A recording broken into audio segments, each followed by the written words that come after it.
We just took the bus all the way up to the top and now we're here at Machu Picchu. I can see it just over the corner, but I haven't seen the full thing yet. I can't wait to get over there. Let's go check it out. This is Living Local, Traveling Global with Kelley Ferro, featuring United States Tour Operators Association member Cooperative in Peru.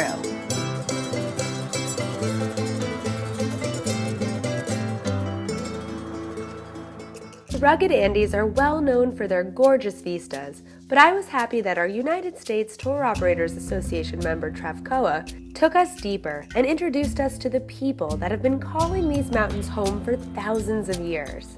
I'm here in Peru, up in the highlands just outside of Cusco, and I'm at a women's cooperative learning from the Quechua Indians some of their ancient traditions firsthand.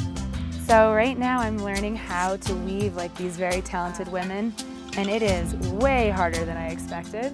And now I'm going, this is not easy. This is very important for women. They can do, when they walking, sitting, talking, laughing in the meetings, this part in their life. They learn with their mothers, with their grandmothers, with their aunts, like part of their family. Modern-day Peru has been shaped so much by its history, and art has played a huge role in that because it's how history has been communicated, particularly through textiles. The Inca didn't even have writing, and they used textiles to tell their stories. These women were proud of their ancient craft, and they let me be a part of it, even taking a little bit home with me. We are standing in the Temple of the Sun, which was the most important religious center in all of the Inca Empire, which at the time was most of South America.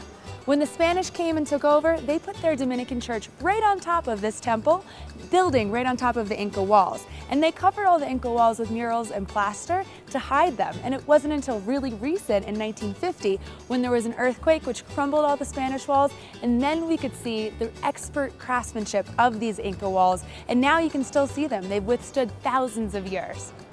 These are the Marae circles, which are basically the Inca version of the university. They use each of these levels, each circle, as like a laboratory to test out different seeds and plants and learn the different microclimates, because each level was a different temperature and a different elevation. The whole purpose was to improve their agriculture, to learn how to better use the land and produce more crops and food for their people. I think that this is a great stop because not only do you learn more about the Inca culture, you have these tremendous mountain views all around you, panoramic views, plus they serve up a very hearty lunch right overlooking the circles.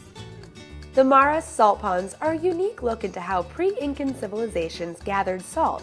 They terraced the hillside to channel the natural saltwater springs into pools, and from here they could evaporate the water and then harvest the salt.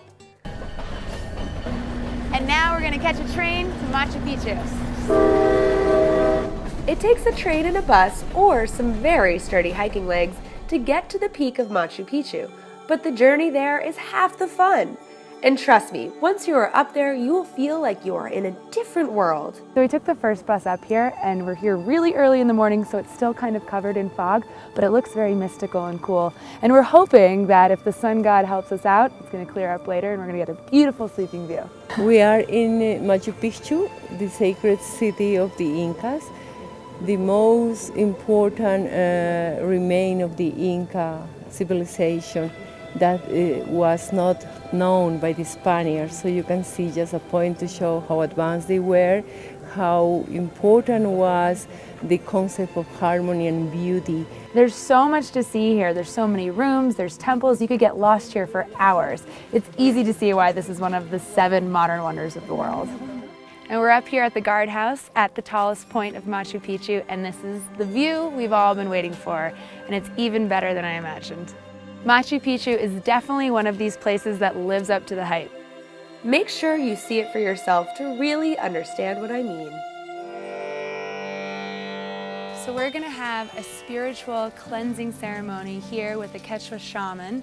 He's going to speak in his native tongue. He's going to do all sorts of purifying rituals, all having to do with harmony and balance and channeling Mother Earth. The Bellman Sanctuary Lodge offers a truly local experience, which is why Travcoa's guests often choose to stay there. Our shaman cleansed me of spirits in the same way his ancestors have for centuries. The shaman is an important part of the Quechua culture, and experiencing a cleansing ritual let me integrate myself into their culture in a meaningful way.